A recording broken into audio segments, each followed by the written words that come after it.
Okay, what's up guys? So today I'm going to talk about something that I find really interesting, and it is going to be neuromuscular blockers and the neuromuscular junction. And I am definitely not certified in explaining this completely, so if I do make a mistake, I promise I am not trying to mislead any information or anything, but I do want to mention that I do know this a decent amount, so I will explain it to the best of my ability. So keep that in mind whenever you're watching, but I think this will help study. So let's get started. So this is a synaptic cleft, and then this is the synaptic bulb, and this is the synaptic junction. And I am going to start off by kind of explaining what happens in this bulb to get to this junction so we can eventually learn what these neuromuscular blockers are doing. So basically, this synaptic bulb is around negative 70 millivolts. There is a lot of potassium. There's potassium inside. There's more potassium inside the cell than outside the cell, and there's less sodium inside the cell. So let's write it. There is some sodium inside the cell, just not much compared to outside the cell. There is going to be sodium that tries to influx into the cell until about 30 millivolts. And then once 30 millivolts happens to the synaptic bulb, there's going to be a calcium influx that happens. Calcium is going to influx and cause some proteins in this bulb to connect with each other and then eventually release this acetylcholine into the synaptic cleft, which will be really important. So the proteins that are going to kind of bind up to each other, they're called synaptobrevin, syntaxin, SNAP25, and synaptomyosin, I believe. Do not quote me on that one. But I know that all of these basically proteins kind of bind in and they connect with each other. And then when they connect, it releases acetylcholine. So let's write some acetylcholine right here. So then, acetylcholine is eventually going to bind onto this cleft. And then, once acetylcholine binds onto the cleft, it causes a bunch of things to happen which are quite similar to what happens from acetylcholine to get released. So there's an influx of sodium that comes in, and that will basically depolarize this thing to a muscle cell. Now, before we get to the muscle cell, I do want to mention that once there is a depolarization of all of this, obviously there has to be a repolarization. So this is the depolarization upwards, and this is the repolarization downwards. So how does it repolarize? So basically, once sodium comes in so rapidly into this junction, there has to be something to leave. And I'm not going to completely explain all of it, but basically, once sodium leaves, gates open to where potassium also wants to leave. But we'll say that it's about 5 or 6 sodium for like 3 potassium. So eventually, there's going to be more positive ions in than out, and it's going to become more positive. And then, whenever there is a point of about 30 millivolts, there's a lot of gates that open, and there's sodium-potassium pumps, and basically gates will close off a lot of sodium from entering in, and there will be sodium-potassium pumps which get 3 sodium in the cell and throw it outside of the cell, and take 2 potassium outside the cell and throw it inside. So then it's basically the exact opposite, to where it's going to slowly get more negative because we're releasing more positively charged things. So that will basically happen on this one as well, and it will cause the same depolarization and repolarization. So once this is depolarized, there will be something, and it will basically go to a muscle cell. And then a muscle cell, there are basically a sarcomere and a bunch of those myosin and actin and stuff, and there's going to be something that I want to talk about, and I'm not going to explain the myosin, actin, or anything in this video, there are going to be something called the dihydropyridine.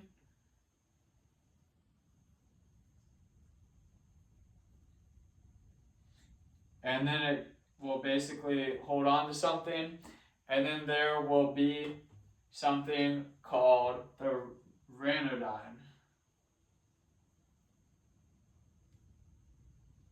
And if I am misspelling or missaying anything, I completely apologize, but you can look this up, and I know this is very close to the pronunciation. So, ranitidine basically holds on to a bunch of calcium. And then calcium will get released and cause contraction. So something interesting that we will know, that I'll get to later, is that a medication that you guys might be familiar with if you're nurses, there's something called dantrolene.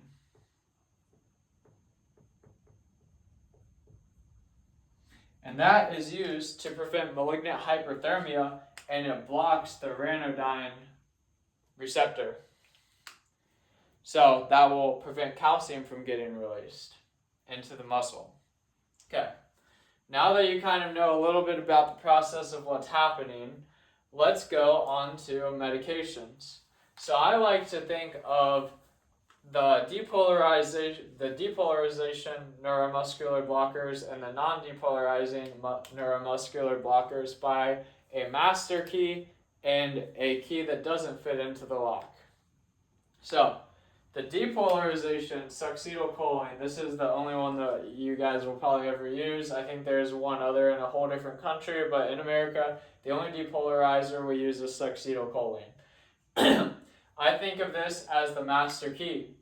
The master key basically looks almost like acetylcholine and will bind onto the receptor instead of acetylcholine, and it will basically cause all of this to happen. That is why malignant hyperthermia can happen, because you're contracting the muscle until it's a point of absolute contraction to where it relaxes, and then you're able to intubate the patient. But it can cause these problems. And also, something else you have to look for is increased potassium. Why does it cause increased potassium? Well, as I've told you guys, that whenever a bunch of sodium influxes, potassium leaves. So then it allows a lot of potassium to be in the blood, which can cause lethal arrhythmias and stuff. So acetylcholine can be quite dangerous to patients who have a chance of having a high potassium and stuff. So succinylcholine's only really used in emergency departments more often, because a lot of patients that have been in the hospital longer than 24 hours, you're worried about a bunch of risk factors for high potassium and malignant hyperthermia, certain situations like that. So usually avoid sucks unless you're in the ER. It's a less likelihood of any of those risk factors to happen.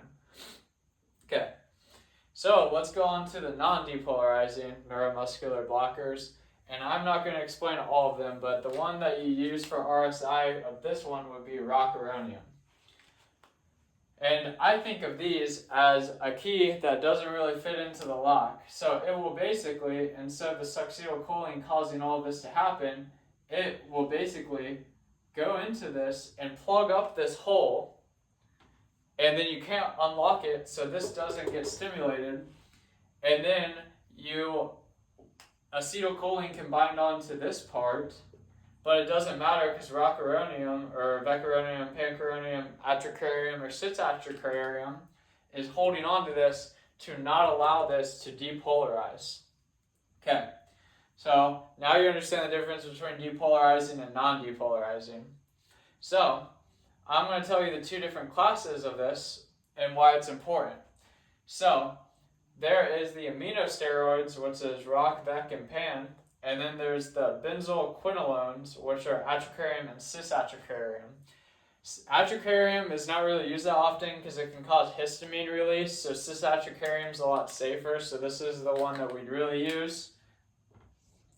The reason that these two are very important is because instead of using organs to metabolize, such as the liver and the kidneys, it uses temperature and pH to metabolize the medication outside of the body.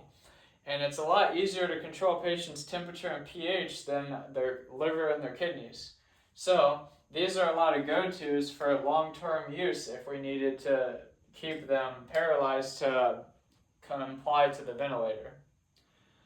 Okay, so something else that I want to talk about is what is going on in the synaptic cleft here. So basically, there are acetylcholine here, and then this ACHE that I have here, this is called acetylcholinesterase. Acetylcholinesterase, actually, I think of it as they are acetylcholine's enemies. So they are fighting acetylcholine every single day, and they're basically trying to get rid of it to allow this junction not to be able to be stimulated so often. So it slows down the amount of acetylcholine that can be available to make this get transmitted off. So we have to give medications to reverse paralytics, and that's why acetylcholinesterase is important in this situation. So there are anticholinesterase medications, and that would be neostigmine and a lot of medications that end in stigmine and a couple other ones that I'm not going to mention. I'm just going to mention neostigmine because it's the more popular one, I believe. And that is what you would use if you want to get rid of acetylcholine. Why do you want to get rid of acetylcholine?